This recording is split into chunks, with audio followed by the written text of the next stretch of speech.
All right, everyone. Welcome to a special episode of the Sports and Nothing Else podcast. Kyle, do you realize this is the 1-year anniversary of this podcast? Oh, is it really? Today? We started it with March Madness last year. So here How did we are. How did we do with March Madness last year? Oh, terribly. That's not a surprise. You may have noticed my older and less haired, but somehow still more handsome father sitting next to me. Him and my mom are down for the week, which has been awesome. And they've mostly just been at the beck and call of the two granddaughters. So, yeah, I'm feeling pretty rested, honestly. Yeah, But, not so much here. yeah. How you doing? Doing good, having a great time. It's this has been the first time that we've been together really that it hasn't been about business. It's just been about family, and so that's really been good. Been good to get to know my grandchildren better. Yeah. Kyle, how are you doing? I'm doing good. I do like that you had to introduce Dad as your older father as opposed to your younger father that you have. Listen, just trying to make sure everybody knows. Trying to make sure, So, all right. Well, here's a rundown for tonight. We are going to go over brackets. Kyle's, my dad's, mine, I guess our dad's, and we're going to throw a little bit else at you that some other family members have filled out. And then it's all baseball the rest of the way. So if you would rather not be a part of that, what we're going to do is debate ESPN's 100 greatest players of all time list that they came out with over the off season, which was longer than it should have been. But if you listen to our previous one, and by our, I mean, it was just me podcast, you know how I feel about that. So we're excited about that, but we understand some of you may not be, and it's probably going to be like 40 minutes of people arguing about people who are already dead and stuff. So if you don't want to be a part of that, we understand, but we'd love for you to follow along. And I will mention, just like we did last year, we will put in the Facebook group, in the Facebook comments, a link to our very own Sports Nothing Else podcast bracket challenge. We would like you all to participate again this year if you would like. And we will enter Kyle and myself, Steve, Micah, Kate, Emily, Brenda, friends of the podcast, family of the podcast, maybe even Sullivan, if you can do like a paw print on the teams, whatever. That's Kyle's dog. He can go with the all animal teams. Yeah, well, he'd do fine. So, Kyle, are you ready to go through brackets? Let's do it. So here's what we'll do for the sake of time. We're going to go Sweet 16s. How do you feel about that? Sure. So we compare our Sweet 16s. Sound good? Or do you want to do Sounds good. all the picks at once? You have to pick the last four. That's a big part of the tournament. My wife is begrudgingly participating. All right, Kyle, in the West, that would be the Gonzaga's region. Gonzaga the 1, Duke the 2, Texas Tech the 3, and Arkansas the 4. Who do you have meeting in the 2 Sweet 16 games? And any notable upsets before then, you can mention that. I've got chalk in that region. You So got Gonzaga, Arkansas, Texas Tech, Duke. Sweet. How exciting. What do you got? I've got Gonzaga, Arkansas Tech, and Michigan State. I just feel like Duke is a team who's feeling a lot of pressure, feeling the need to make Krzyzewski's last run a good one. I think they're going to go down. So listen, everybody knows that Kyle and I don't watch a lot of college basketball, but I had a bunch of stuff canceled this week, so I watched pretty much all the conference tournaments. So my whole opinion is based on what I saw in the last 5 days, which is not great because I don't have a lot of reference for the rest of it. But that does mean that I also think Duke is no good. And I have Gonzaga, Vermont playing Gonzaga, beating Arkansas and UConn. I have Texas Tech, and I have Davidson.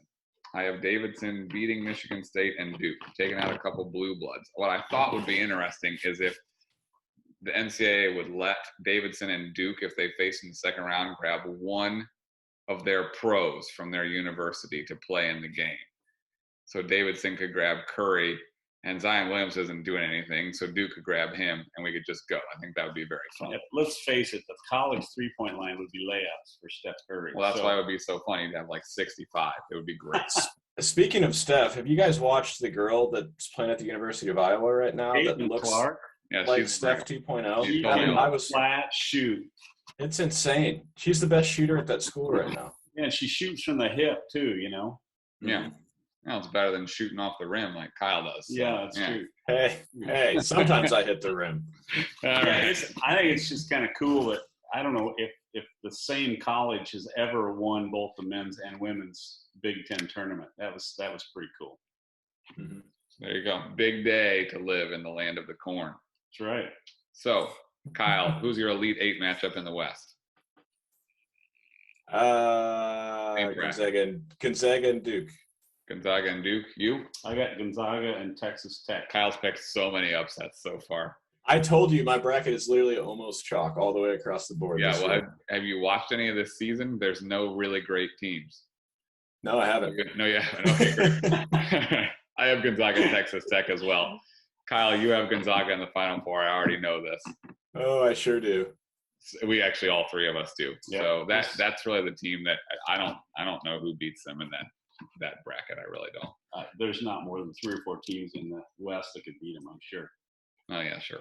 Both of my daughters picked them to lose to Georgia State in round 1, so we'll see who's right.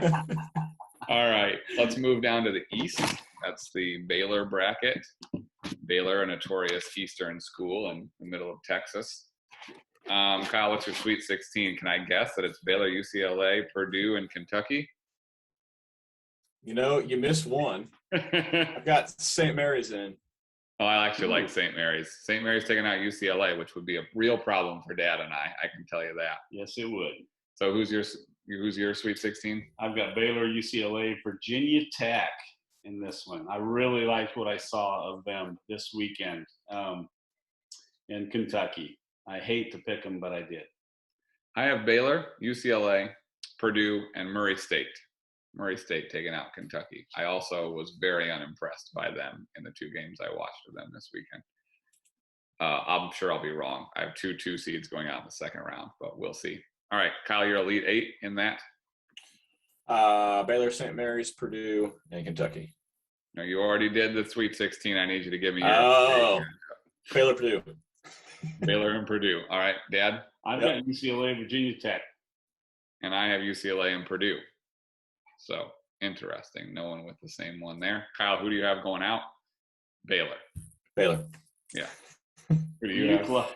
We both have UCLA. I promise we didn't do these together.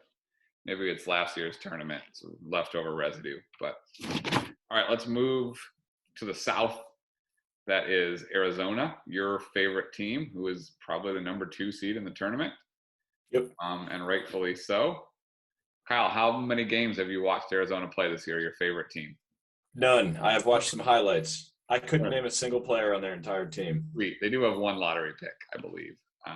There was a stretch that I could have named like 10 years worth of their entire roster, and I have watched none of it. I know they're huge, though. Real life gets in the way sometimes. All right, who's your Sweet 16 for that one? I've got Arizona, Houston, Tennessee, and Villanova. Okay. Deb? Well, I've actually got Rich Bry knocking off Arizona. I don't know who that is. Best thing I've ever heard. No, He's lying. I've got Arizona, Illinois, Tennessee, and Villanova. Oh, man. All right. I'm not gonna switch my original pick. All right. Mine is Arizona, UAB, Tennessee, and Villanova. UAB has a guy that can absolutely light it up. And I think he might be able to do some damage. So most likely that means they'll lose to Houston like 81-70, but that's fine. All right, Kyle, your Elite Eight in that one? Arizona, Tennessee. Arizona, Tennessee. That's what we all have. Here. Yep. I think that's the logical choice. And I'm picking with my heart there, but I'm going to say that Houston, who I rode all the way to the Final Four, is actually who's going to be in that game last year. Houston's not going to beat Arizona. You don't have to worry about that. Happens every year. Okay, it's just dashed into the earth. Since Mike Bibby, Arizona's trips into the March Madness have not been great. Correct. Fair. All right. We all have Arizona in the Final Four? Yes. Yep. Yeah. Okay. To the Midwest. Dad switched his up. He was really thinking about moving the Hawkeyes on. But Sweet 16, Kyle, who you got? I've got Kansas, Iowa, Wisconsin, and Auburn. Great. I've got Kansas, Iowa, LSU, and Auburn. And I have the same as Kyle. Kansas, Iowa, Wisconsin, and Auburn. Pretty chalky down there because Providence is actually only a 2-point favorite right now against South Dakota State. So that's pretty brutal to be the 4 seed and be a 2-point favorite. Yeah, out of the Summit. The Summit. Yeah, baby. Is that the Jackrabbits? Yep, they beat us every single year in college. Yeah, that makes sense. Sometimes you pick with your heart in the opposite direction. I can't possibly pick Wisconsin. I don't care how good they are.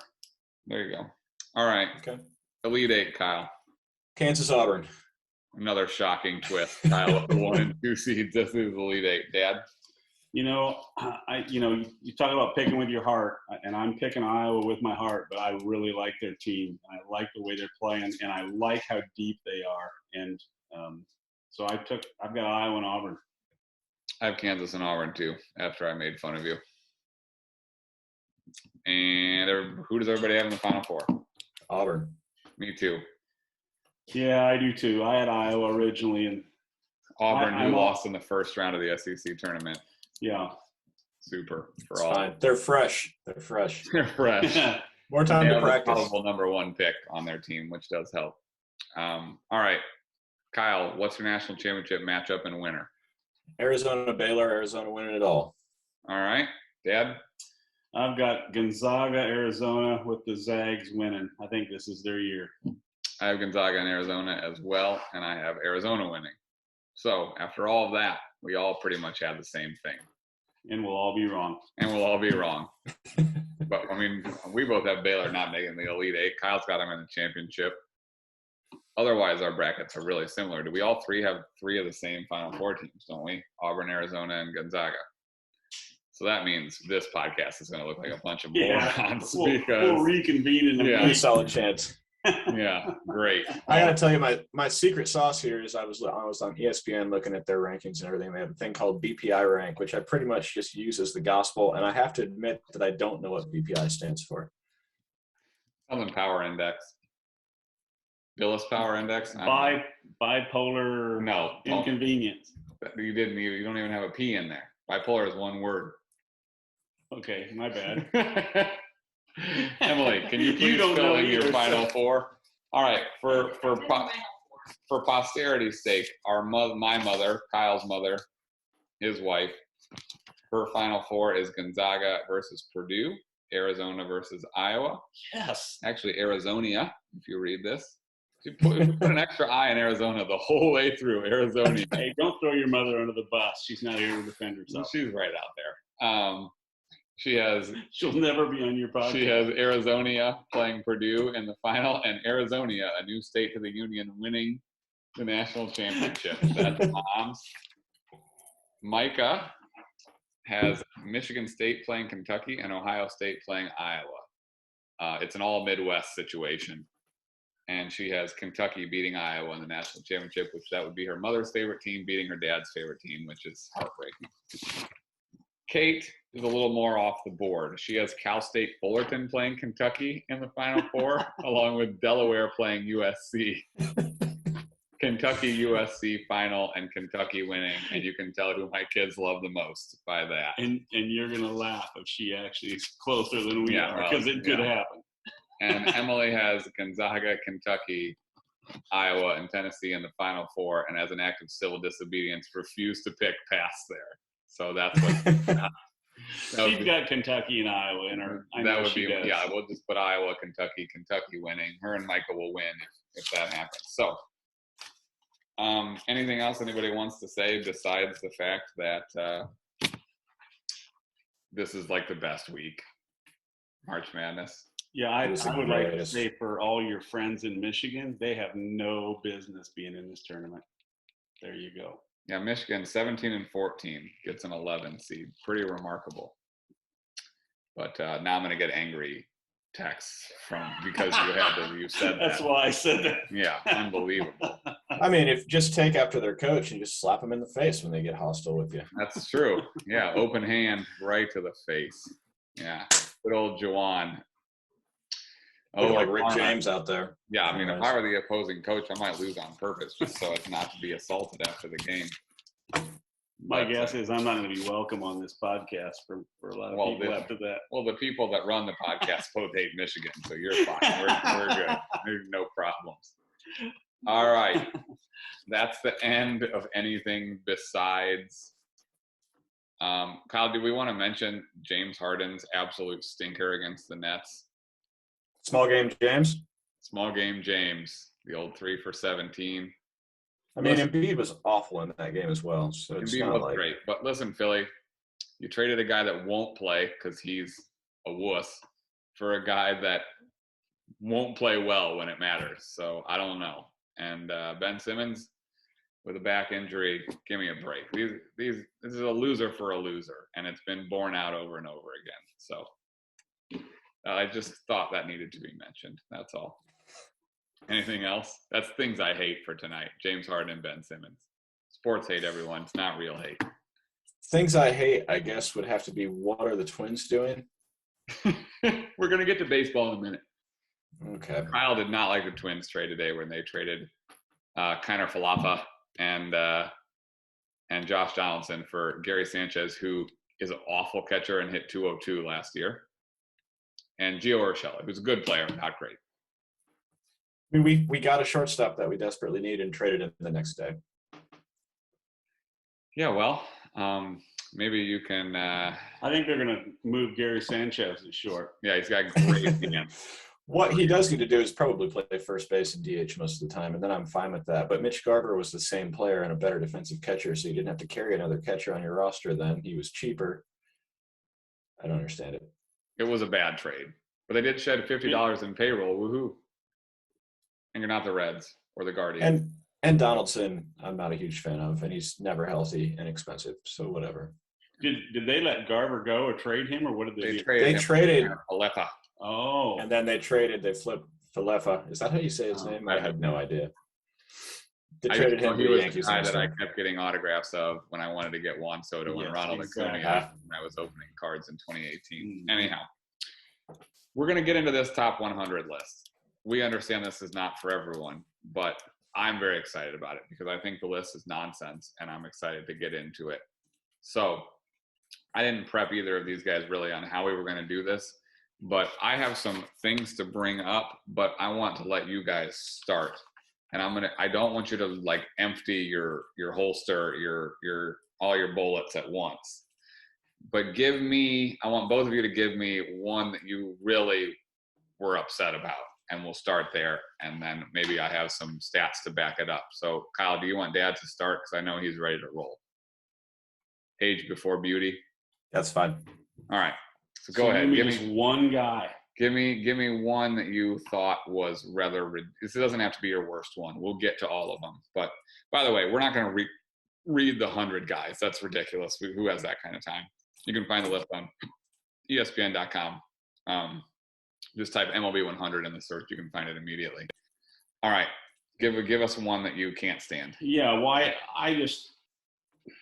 I hate one-dimensional guys that get ranked way higher, and when there's other guys that are I know who this is going to be. Just as good or better.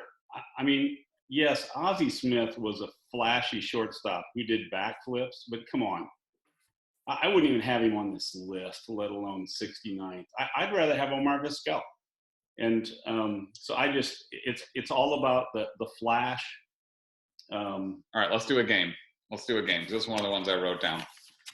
What was Ozzie Smith's career slugging percentage? Closest to the pin. Kyle, go ahead. What was it? Slugging, that is how many bases he averaged per at bat. No, is this OPS? Hold on, let me check this. Let me check this real quick. Sorry, I have it pulled up right here because I don't look. Okay, give me his OPS. That would be your on-base. No, that can't be it. This is wrong. Sorry, this is terrible podcasting. No, that's his slugging. Okay, give me his career slugging, please. Sorry, everyone. So to give people like a reference, what would be like a Hall of Fame level slugging? Slugging means when you come up, it's the average bases you would achieve, right? So if you hit a single every time, your slugging would be 1,000. if you slugged 1,000 for your career, you are a first ballot Hall of Famer. That's like outrageous, right? That's like Barry Bonds' peak years, Babe Ruth's peak. I mean, like this. So, but an average slugging percentage, what? High fours, low fives. So actually, Barry Bonds didn't ever have 1,000, but that's OPS. But that means you get a half a base on every at bat. Yeah. So let me look. Kyle, go ahead. You tell me what you think Ozzie Smith's slugging for his career was. And I was trying to look up Nick Punto's for reference for an average for a comparison here. Nick Punto slugged 323. Nope. Nick Punto couldn't hit. 323. Ozzie Smith, I'm going to go that he was fairly close to Nick Punto offensively. So I'm going to go like 350. Okay, Dad? I said 312. The answer is 328. He slugged 328. Now, I want to give you some reference here. Okay? Last year in 2021 in the National League where Ozzie Smith played, the leading slugging percentage was Bryce Harper at 615. And it was a down year, honestly. I'm trying to find, here we go. This is what I want. Like 328 is you don't stay in the major league slugging percentage. It's not like, it's unbelievable, honestly. And so to go, it's so wild to me that you could think that he was an incredible shortstop, but like. It's the equivalent of putting Jack Bradley in the All-Star game every year because he's a great. And so was Ray Ordonez. Like those guys exist everywhere. Yeah. As far as Gold Glovers that can't hit. So yeah, let me give you another good. This is actually Ray Ordonez is a great example. Great job, everyone. Ray Ordonez was the same guy. Everybody was super excited because no one had ever seen a guy with a glove like that. And he made plays that Ozzie Smith made. It was incredible. But his career slugging was 310. Like, these are similar stats, and he couldn't stick. Eventually, he just became a part-time guy and was just out of baseball. Like, yeah, Ozzie Smith's a really incredible shortstop, and he deserves to be recognized for that. But he's right there with guys like Manny Ramirez is one below him. Right above him is Al Kaline, who had 92.8 WAR and tore the cover off the ball his whole career. Willie McCovey. I mean, like Rod Carew, a light-hitting guy who had an outrageous amount of hits. He's ranked too high, too. Well, he is, but we can get to that later.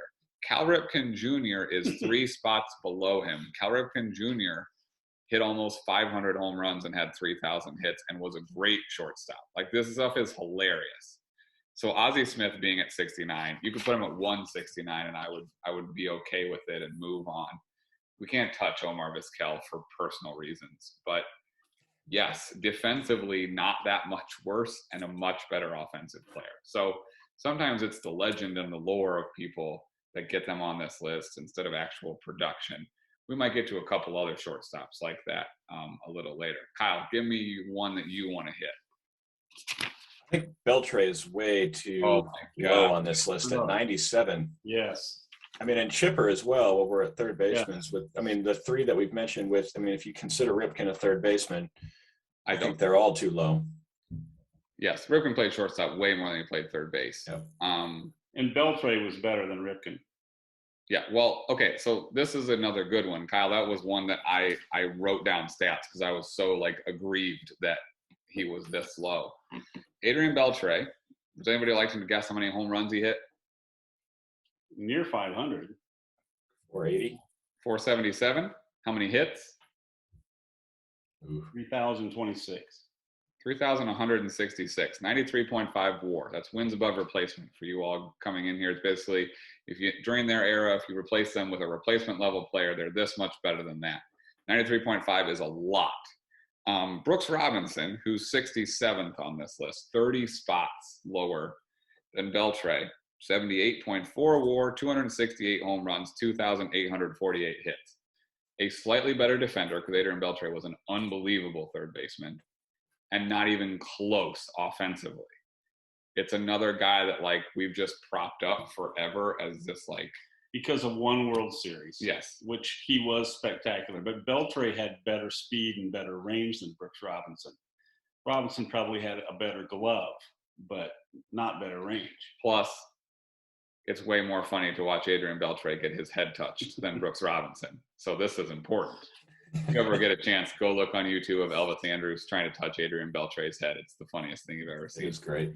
Calling him off on pop flies, even though he's not actually going to, and just generally being obnoxious to him.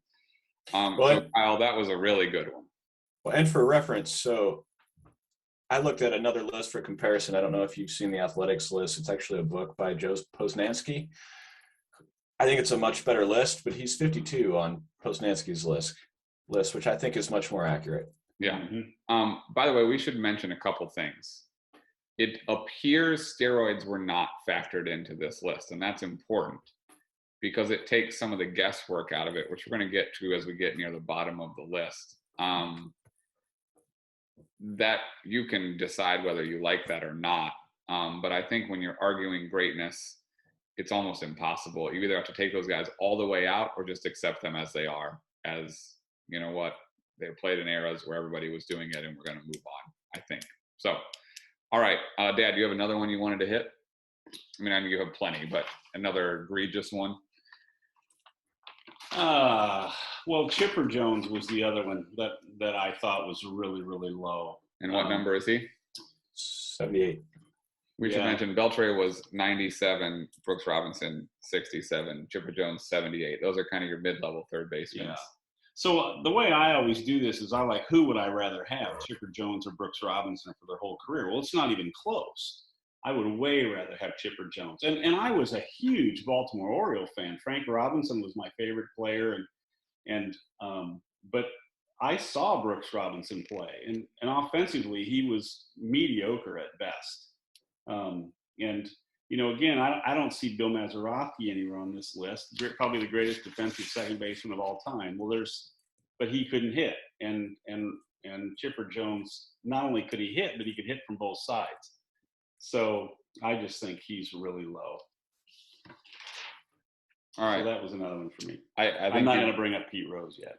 I'm not going to steal him from you either because I know you're ready for that one. But Chipper Jones, I agree. I don't think he's like egregiously high, but I think he should slot down past Brooks Robinson at least. I agree. All right, Kyle, what's another one you want to hit? By the way, it can be either direction, obviously. Yeah, one that I didn't agree with was Pudge being higher than Piazza. That's one just because of the debate. But the difference in the quality of defense at the catcher position was not even close. I mean, obviously Piazza was a better hitter than Pudge was, but to me, I'd rather have Pudge all day. So that's the question. It's how you see it, because Piazza's offensive numbers are staggering if you go look at them. His career batting average is like 315 or something as a catcher. But once Ivan Rodriguez started to hit, that gap shrinks there, and the defense is a humongous difference. I mean, again, it depends how you look at this, because if you're building a team, I don't think there's any way you don't take Ivan Rodriguez because of how he handles the staff. There's no stolen bases against your team. Whereas people just ran at will on Piazza. He wasn't the greatest. He didn't handle pitchers the greatest. He was not a great framer of pitches. Whereas Ivan Rodriguez was all of those things. So I think I agree with you, Kyle. I can see where some people would say, yeah, but look at these offensive stats. And it's a valid point. Thoughts? Well, yeah, I mean, again, if you're building a team, what's the most important position defensively on the field? And it's your catcher. He controls everything. He handles every pitch. Plus, Pudge stole 127 bases. And so for me, I think Pudge is right there with the best catchers of all time. I think he's close to Johnny Bench, better than Johnny Bench in some ways. So way better than I think Fisk or Piazza. And someone that should get mentioned just for food for thought is Yadier Molina, whose offensive stats are not going to blow you away, but he's the same guy. He just doesn't look quite as athletic as Ivan Rodriguez, but he's done the same thing for the same amount of years at this point. Mm-hmm. Plus, he had a testicle busted in half by a foul ball last year. So anybody that can handle that and keep playing, I don't know. That's a fun one to throw in. All right, I want to hit something that bothered me about this list. And I talked to Kyle about this already. Okay. At 94, you have Bryce Harper. Bryce Harper has had 2 really good years and then a bunch of fine ones. He's won 2 MVPs. There was no good candidate last year to win the MVP, so he won it by default. He has 40.1 career WAR. In 10 years, he maybe deserves to go on this list. But right now, the guys around him, like Duke Snyder, Ivan Rodriguez, Willie Stargell, Jim Thome, like Jim Thome has more than 300 more career home runs than Bryce Harper. 300. He has more than doubled, right? Like Bryce Harper might get on this list eventually, but him at 94 is outrageous. Secondly, so can I throw something in there real quick? One other thing that I want to say. So who would you rather have for a career? Eddie Murray, who's not on this list, or Bryce Harper? Well, as of now, it's Eddie Murray, and Not it's not even really close. that close. Now, it could change. It could, but this isn't a future list. And listen, Bryce Harper, if you're listening, I kept you in a fantasy league. I'm going to need you to hit. So don't take this criticism too harshly. Fernando Tatis Jr., thanks a lot, by the way, also. Same league. Fractured wrist. Anyhow, moving on. Mike Trout is at 15. Listen, Mike Trout might get into the top 20. But right now, he has 76.1 WAR. We just talked about Adrian Beltre, who has 93.5. He's at 97 on the list. Mike Trout is trending to be one of the greatest players of all time. But lots of people have been trending to be one of the great, and then not. Ken Griffey Jr., many people would have thought would be 1 on this list at this point in his career. And he's 13, and honestly, he might be too high because his back half of his career was brutal. And then, so you have Trout there at 15, and you have Clayton Kershaw at 52, who has put together a much, much more credible resume to be in the top 30. He's the greatest modern pitcher since Pedro Martinez and Greg Maddux and Randy Johnson, and he's way down the list. If you're gonna project guys out that are currently playing, Clayton Kershaw cannot be 40 slots below Mike Trout. That's an outrage. So that's all. That's my thoughts on the current guys. Anyone want to push back or mention anything else there?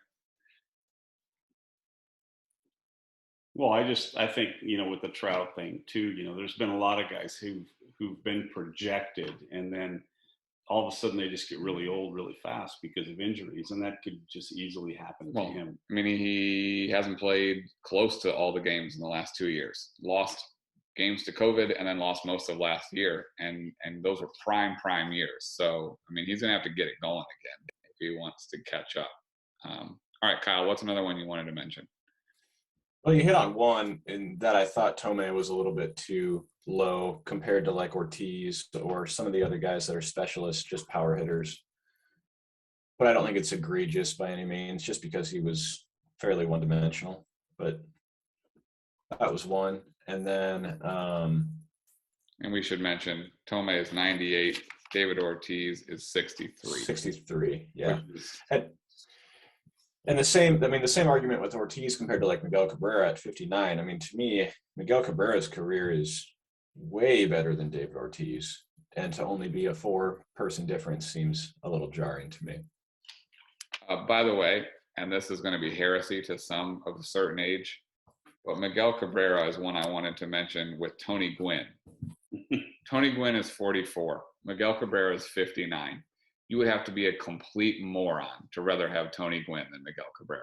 This is absurd. They have about the same batting average, and then Cabrera has only hit 400 more home runs and driven in hundreds more, and walked more. It's ridiculous. Tony Gwynn is a really lovable guy and hit and didn't walk hardly at all and didn't play good defense, and which Miguel Cabrera has in common with him for sure. But I mean, the prime years of Miguel Cabrera versus Tony Gwynn, it's like an outrage to compare those two things. So anyhow, you were sniffling like you might agree with that. Oh, yeah, I thought Cabrera was way low on this list. I mean, what I basically did is guys that I either put an up or a down arrow is what I did. But so can I branch off into some other stuff? Yeah, please, go ahead.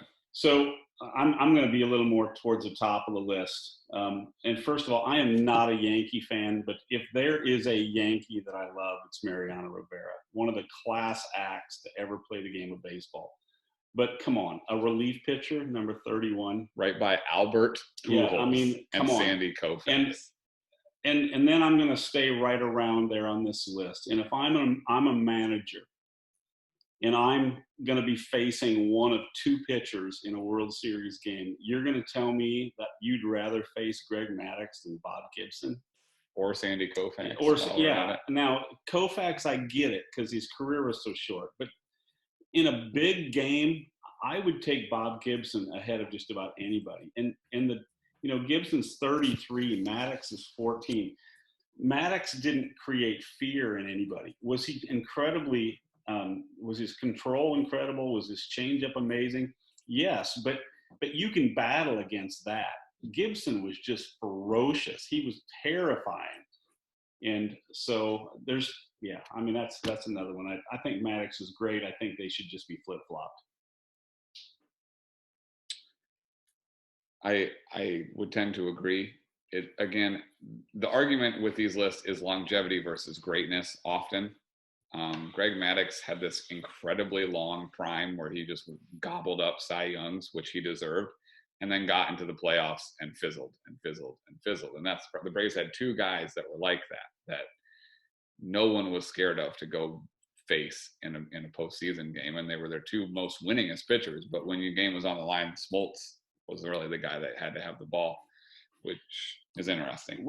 It's also interesting that Maddux is number 14 and Glavin's not on the list. Not on the list, who also won 300 games, which is pretty wild. Another guy I thought would be on here that wasn't is CC Sabathia, unless I missed him. He's not. Which is wild. He's not. But listen, I don't know a lot about Phil Niekro, but I think I can tell you I'd rather have CC Sabathia than Phil Niekro. All right, Kyle, what's another one you wanted to mention? I thought go ahead, sorry. No, go. I was just going to say, I think Ichiro's a little high at 46, just because half his career was played overseas. And if pretty much the rest of these guys on this list, you're looking at MLB counting stats. So not doubting the greatness of whatever it was, however many years he played here, but I think that's 46 is a little high. I think probably closer to 70 or 80 is where he should land.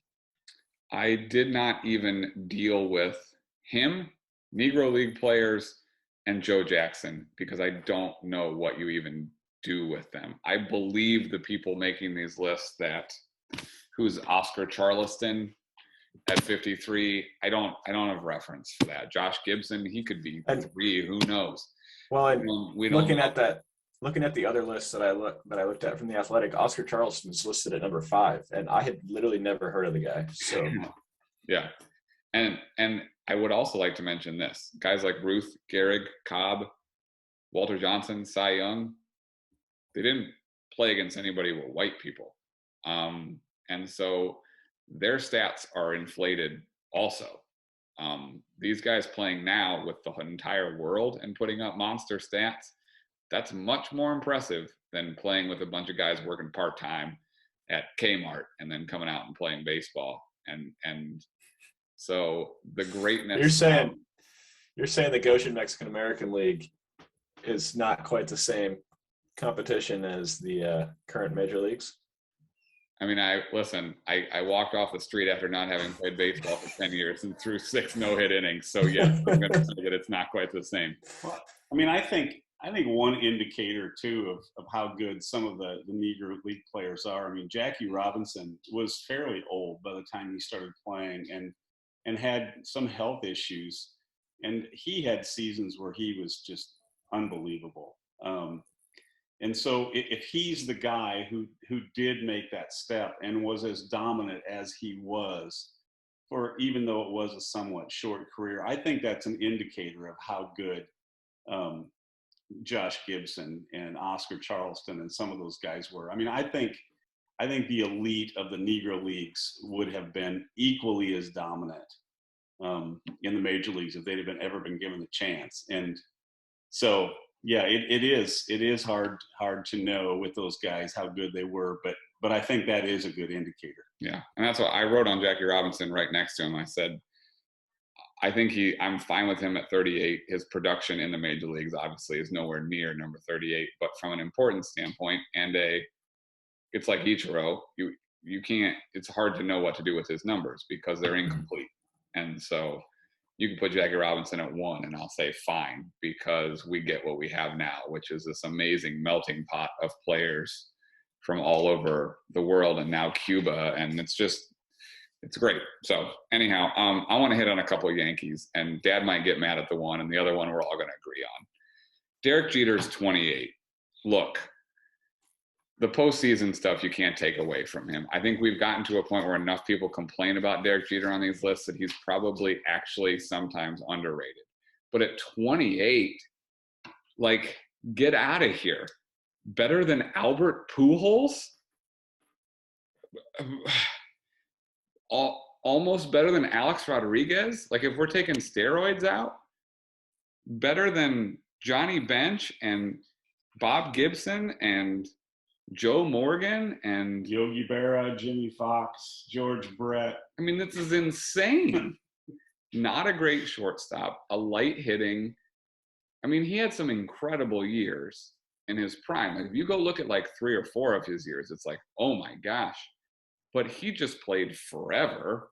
And so his stats are good, and his postseason success is incredible. So he needs to be on this list somewhere, but like, he's not better than Cal Ripken Jr. He's probably not better than Adrian Beltre. It's just wild to me. And again, he's like the I'm too tired, but his myth is what gives him these numbers, I think, not his actual production on the field. Like, he was an absolute liability for the last 7 or 8 years of his career at shortstop, but they couldn't move him because he was like Kobe in the Lakers. Like, we know we're not going to do well with him shaking this many shots, but he has to. He's our legend. Same thing with Jeter. So great player, great player. But 28 is insane. Now, if he was as good defensively as Ozzie Smith, then they should be there. Yeah, then he could be in the top 20. And then the second one is Joe DiMaggio. Mike Trout has as much WAR right now as Joe DiMaggio accumulated in his whole career. Now, listen. Obviously, there's more to baseball than accumulating WAR. And Joe DiMaggio was capital G great for a while. And the 56-game hitting streak and the whole thing, it's great. But, like, I don't know. He's not Ken Griffey Jr. He's not Frank Robinson. But yeah, I mean, do you I think don't know I was going to disagree with you? I don't know. I'm not sure. I think Joe DiMaggio is way too high on this list. And again, some of these guys, they're about 1 at bat, or for Joe DiMaggio, it was the 56-game hitting streak. But yeah, he wasn't great.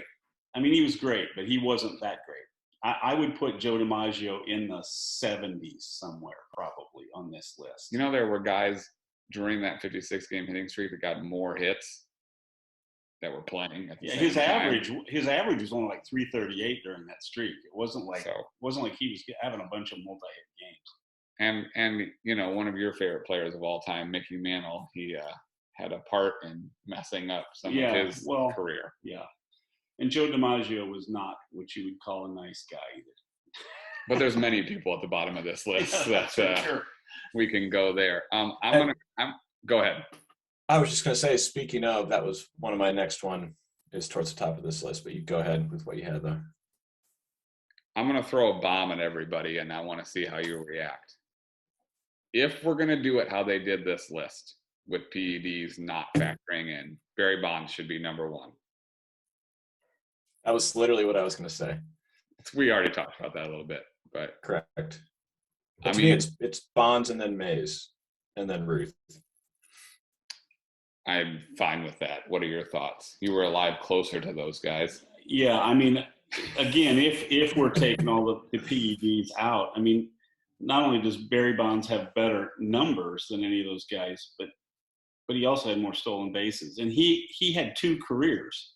I mean, Skinny. he started out his career as a medium power speed guy who was the best left fielder in baseball, and then lifted enough weights, evidently. I'm sure it was just that all of a sudden he just became a guy who you don't even want to pitch to at all. And Go look. If you're not familiar with this, go on baseballreference.com.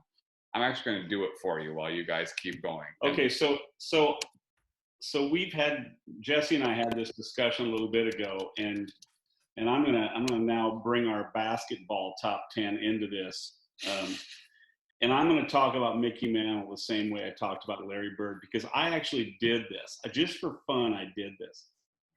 If you look at numbers per at bat, and you compare Mickey Mantle at bat for at bat with Willie Mays, he would have over 800 home runs, almost 3,000 RBIs. And this was a guy who was playing hurt all the time. Now, I get the whole his career wasn't as long. I get all that. But, you know, he and Sandy Koufax, to me, kind of fall into the same category. Like, who per inning or per pitch or per at bat was the greatest player of all time? Mantle, for me, if you look at it that way, would be right behind Bonds. And I think that's, again, this is why these debates are so fun, because from a greatness perspective, I don't know that you can argue against Mickey Mantle. There was clearly an immense amount of greatness in him, and he never even got to show his full potential. It's what frustrates people about Barry Bonds. They didn't need to do what he did, but he went, oh, you're going to praise McGwire and Sosa, who look like literal comic book characters? Watch this, because I'm a way better player than they are. And if Barry Bonds had protection in San Francisco for those years, he would have hit 100 home runs one year. Like, for real. Because listen to these stats. Okay, get ready. Okay, so 2001, he plays 153 games. He's not even playing full seasons, partly because he's getting little injuries because he's friggin' full of steroids. He hits 73 home runs, which is a record, and 137 RBIs. He steals 13 bases. He's 36 years old. He has walked 177 times. And go back to our Ozzie Smith thing, his slugging was 863. He's intentionally walked 35 times, which is a lot. 2002, people go, you know what? We'd rather pitch to Benito Santiago. So he plays 143 games, 46 homers, 110 RBIs. You say, well, maybe that's not. Well, he walked 198 times. His slugging was still almost as high. Now let's go 2 years later. The next year he plays 130 games. It's fairly similar. Listen to this one. 2004, he's 39 years old. He hits 45 homers and 101 RBIs in 147 games. But listen, he only had 373 at bats, even though he came to the plate 617 times. Why, you may ask? Well, because he walked 232 times. His slugging was 812, and he was intentionally walked, meaning they didn't even throw him a pitch, 120 times.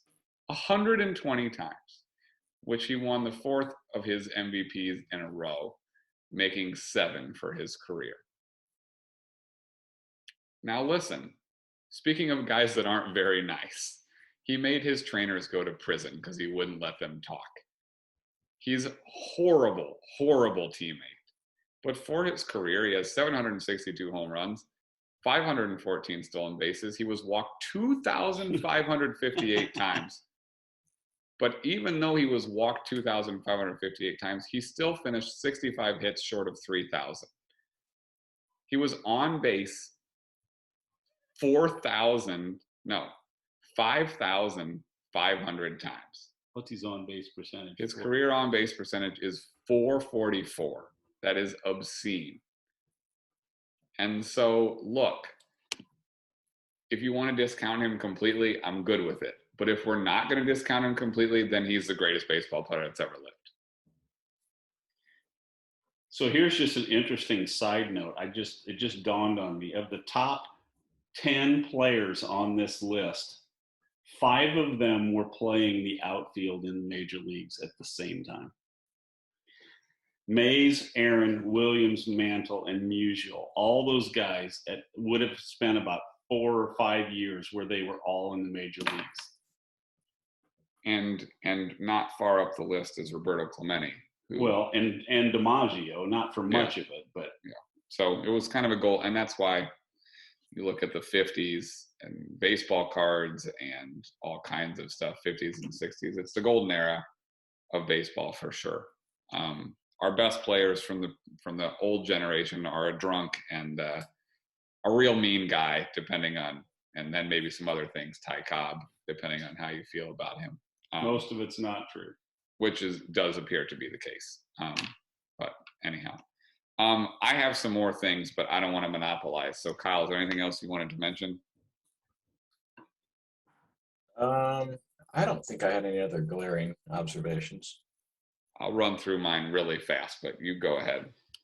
Well, first of all, I'm going to say I believe Pete Rose belongs in the Hall of Fame.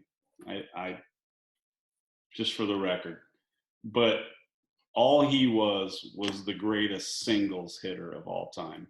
And does he deserve be on this list? Maybe, but I can think of 50 guys I'd rather have than Pete Rose, and to have him 34th on this list. I mean, this is the guy I always use as an example. Look at Tim Raines' stats compared to Pete Rose. Tim Raines has more home runs, more RBIs, and 808 stolen bases, caught 146 times. Pete Rose has twice as many at-bats, almost, as Tim Raines. He's got less homers, less RBIs. He's got 175 stolen bases and was caught the same amount as Tim Raines.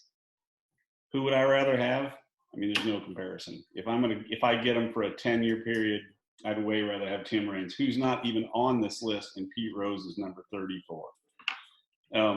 Pete Rose was an absolute hack at every defensive position he ever played. I believe that he belongs in the Hall of Fame, but not 34 on this list. That's a travesty to me. Also, Tim Raines is going to give you good Pete Rose head first slides. Why? Because he admitted he had cocaine vials in his back pocket and he wasn't going to slide feet first. But he didn't gamble on his own on baseball. Yeah, that's fair. All right. I'm going to just go through some things quickly and stop me when you want. I'm just going to start at the top and move down. We already did Bryce Harper and Adrian Beltre. I would argue that Justin Verlander might be slightly high because I think I might rather have Jim Palmer than him, but maybe you disagree with that.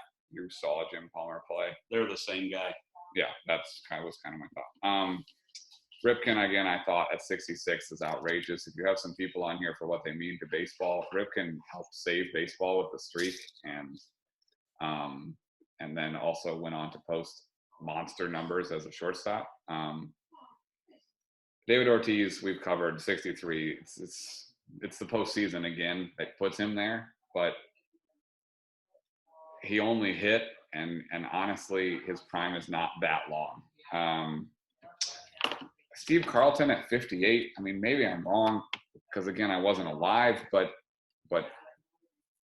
I don't know. Again, like if you're gonna have a postseason game and you can give me prime Steve Carlton or prime Greg Maddux, I'll take Steve Carlton. I think it's not close. The guy went 27-3 with the worst team in baseball. So there you go. Dave Winfield at 56. If we're not doing steroids, what's the difference between him and Rafael Palmeiro? And Palmeiro's not on the list. Dave Winfield's at 56, or Eddie Murray. I don't know. All right, we did Kershaw.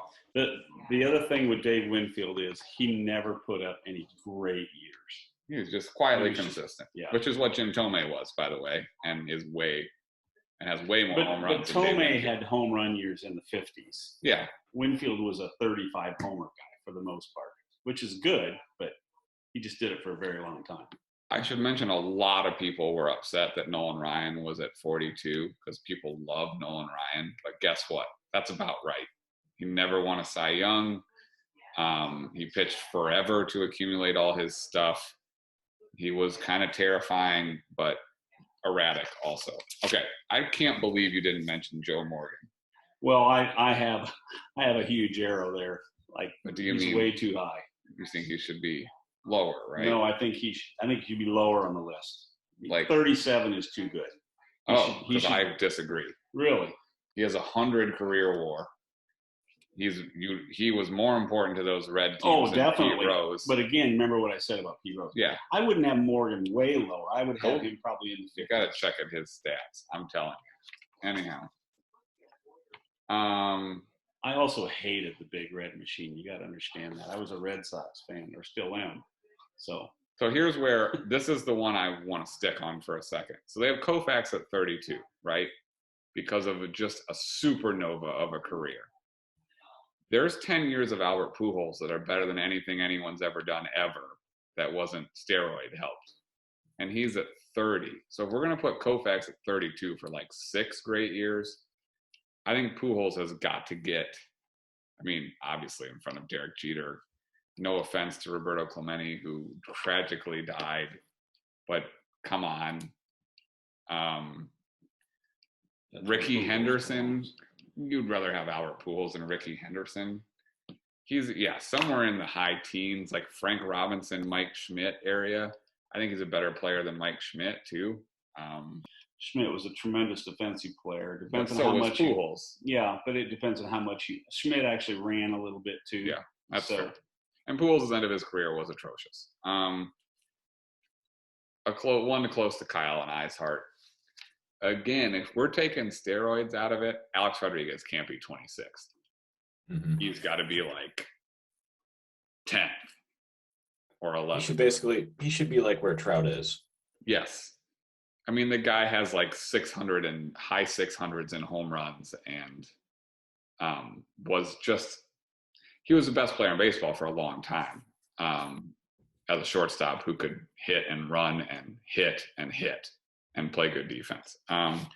What the Yankees should have done was signed Rodriguez, moved Jeter to second base, and let Alex Rodriguez play shortstop. That's true, but they couldn't. This is what we're talking about. Yeah. Cy Young, I don't even know what to do with him, but I just should mention that he is a relic, and I don't know how you place him correctly, but 21 is fine. And the last thing I really wanted to mention, because I'm fine with like the top 7. I don't know what you do with all those guys. They're interchangeable for the most part. Is Pedro Martinez. There are times I've looked at this list and went, no way can he be number 11. He can't possibly be that high on the list. And then you go look at 1999 and 2000 when the average league ERA was almost 5 because everybody's on steroids. And he posted a 1.9 ERA in those 2 years. There was a year that he was 2 points better than the next best ERA in baseball, including the National League, and he's pitching in the AL East. So he has 211 wins. It doesn't stack up historically, even with his era, compared to like Randy Johnson, who has 300 and some, Maddox, who has tons, Clemens, who's way ahead of him. But there's that window where it wasn't close. He was the best pitcher in baseball in the time it was hardest to be a pitcher. So I don't know. I don't know what to do with him at 11. So this is the thing that's so difficult because baseball is such a specialized sport. You almost have to have a separate list for position players and pitchers, because how do you compare Pedro Martinez to Hank Aaron? It's like if we're going to agree that Tom Brady is the greatest quarterback of all time, begrudgingly, and you're going to put together a list of the greatest football players of all time. If Brady's number 1 on your list, is Anthony Munoz number 2? Or Lawrence Taylor. Yeah, I mean, it's so hard to compare players that have a completely different impact on the game. And so, it's why I don't think pitchers should ever win MVPs. They have their own award. But But I probably saw more of Pedro Martinez. He was unbelievable. When he was on, he was untouchable. Right. It's just a tricky one with like Gibson and Koufax being 20 spots below him, where like Gibson's career stats are better than Pedro Martinez. They had to change the rules because of Bob Gibson. It's not like he had a year where he had a 1.12 ERA and then cruised through the World Series and just annihilated everybody. So like him being 20 spots lower than Pedro Martinez is unjust, probably. And you can make the same thing with Koufax, who's the greatest World Series pitcher of all time. You can go look up the stats. And for 5 or 6 years, like we talked about, Pujols was the best pitcher that's ever lived, period. And so I don't know. It just depends how you do this list. Greg Maddux won every Cy Young for tons of years, but he's not as good a pitcher as those guys. But his value to his team for many years was maybe greater than those guys in their short amount of time. Well, and again, how do you measure, for instance, the impact that Ken Griffey Jr. had playing every day versus a guy who plays every fourth or fifth day? Because Ken Griffey Jr. was every bit as dominant at the heart of his career as Pedro Martinez was on the mound. It's just he played every day. Yeah. And so, yeah. All right. Anything else anyone wants to mention?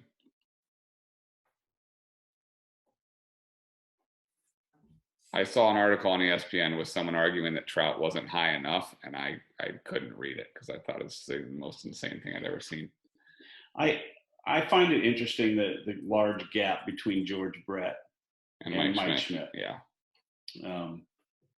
But his Brett stats are staggering. And it's also interesting to me that Wade Boggs and Tony Gwynn are right next to each other. Those are kind of the two guys who kind of propelled me into selling baseball cards.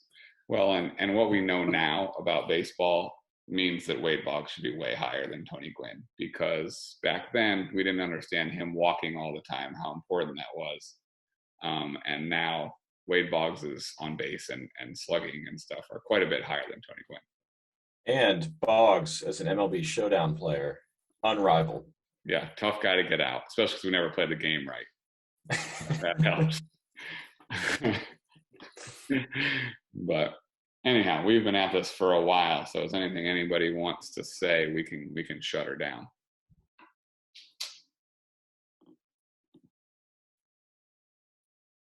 But anyhow, if you care about this stuff, look at the list, and if you really, really like, Sean Baker's not going to love this podcast, my dear friend, because he's a Yankees fan. We just pretty much dumped on Yankees the entire time, except Mickey Mantle, who we all love. Then we riled up the Michigan fans. It was like the whole listenership of the podcast is people we made mad today. So, great. Sean, we love you anyways, but we really do hate the Yankees. So. We're just glad there's going to be a baseball season. Yeah, we are. Juan Soto, please. Acuna, hit and hit and hit and make me money. Wander Franco. And Wander. All right, Kyle. Wish you were here. We're trying to con Kyle into coming down to help us move into our new house whenever that is and lay some floor and stuff. So we sold our house, everyone. We just don't have a place to live. So we'll be homeless soon. So that's good. All right. Dad, thanks for coming on. Always a pleasure, guys. And we'll do more March Madness stuff next week once the first week of games is over. And Kyle and I have some other baseball thoughts as well. And basketball thoughts. It's getting busy again. We're excited. And take along for the ride. Sorry we've done so few of these lately. That's all. So can I make a shameless plug? I guess. For any of those podcast fans, if you want to hear more from me, you can tune in to Life Point, Manson, Iowa, Sunday mornings. He's a preacher. And anyone else that wants a good podcast because you want to learn more about the world, I got two new podcasts that one I have started listening to, one I'm going to start that I'm going to plug. Recommendations. Kyle, if you got something, get ready. One, Plain English by Derek Thompson has been great on the Russia-Ukraine stuff, and it makes it make sense in words I can understand, which are no longer than 3 syllables. And secondly, I heard a guy preach at a conference I was at lately. His name's Albert Tate. He has a podcast called Good News for Today. And listen, the guy is hilarious and just an incredible speaker. So you won't be disappointed. This guy can corroborate that. And yeah, enjoy that. Kyle, and got one thing. We've gone so long. We've been watching Bosch lately. It's solid. It's on Amazon Prime. Good detective show. All right. We like detective shows around here. This guy, Sherlock Holmes all day, every day. The best. The best. All right, y'all. See ya.